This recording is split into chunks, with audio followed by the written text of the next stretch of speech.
Hi, this is Pablo, and welcome back to my course How to Implement Resilience Policy on a .NET 5 application.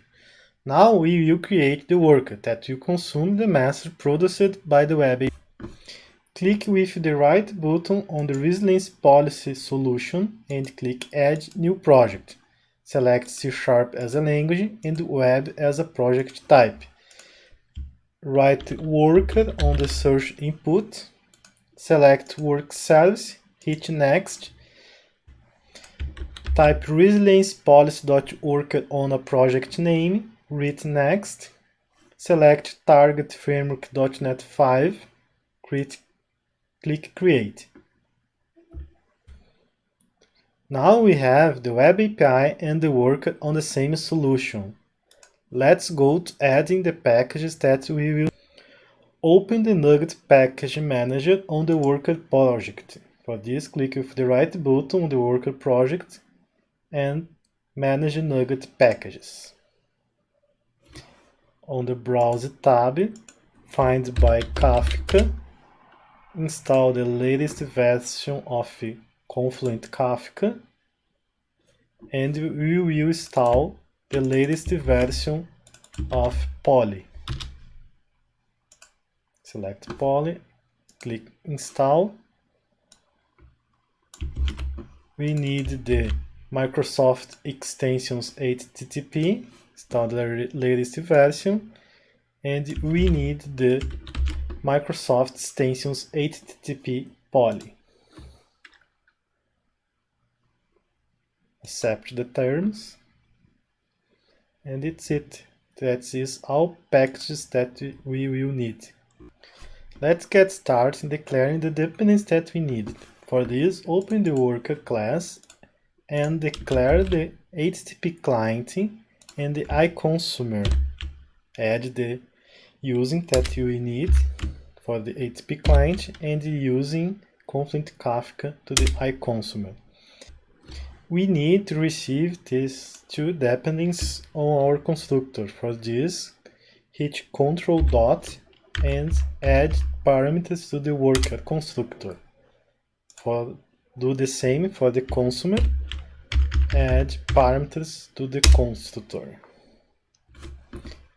Subscribe the consumer to the topic that we register the messages on our web API. Below the constructor, create a method called doWork. This method will be responsible to consume the messages registered on Kafka, call the external service, and log a message on the worker console. And we use a try-catch block to ensure that the worker does not break if an exception occurs and continues to consume Kafka messages. To finalize this part, call the work inside the execute async. To finish the work, we need to register the dependencies that we need. For this, open the program class and put the following content inside the configure services. Import the Confluent Kafka.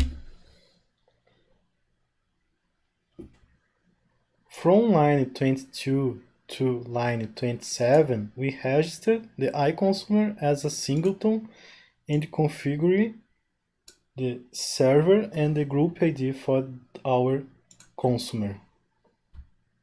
On line 28, we add the HTTP client that is one dependency to our worker. To simulate the flow of the application that we've developed until now, we need to set to start both applications. For this, open the Solution Explorer, click with the right button on the solution, click in Set Startup Projects, select multiple startup projects, and in Action, select Start for both projects and click on Apply and click on OK. Press F5 to start the project. On the browser, make some calls to the API messages endpoint. For this, expand the API messages click try it out and click and execute. If is everything okay, we will see a 200 status code. Make some another calls to register more messages on the worker console. You will see more logs about the execution of the messages registered on the web API.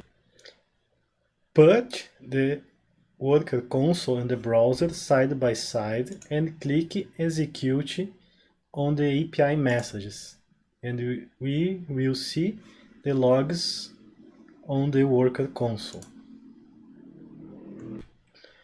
But we don't have the redundancy policy yet.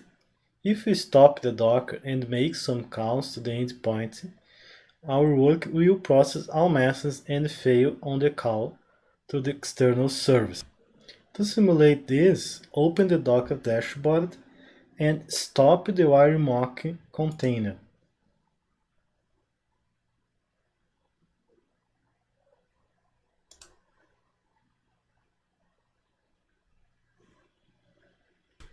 Now go back to the browser and make some calls.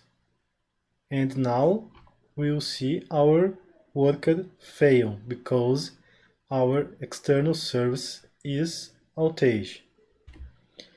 In the next clip, I'm going to show you how to implement resilience policy with a policy retry and circuit break. And if this is your first time here, don't forget to click on subscribe button, activate the notifications bell, and give me a thumbs up if this video helps you to learn something new.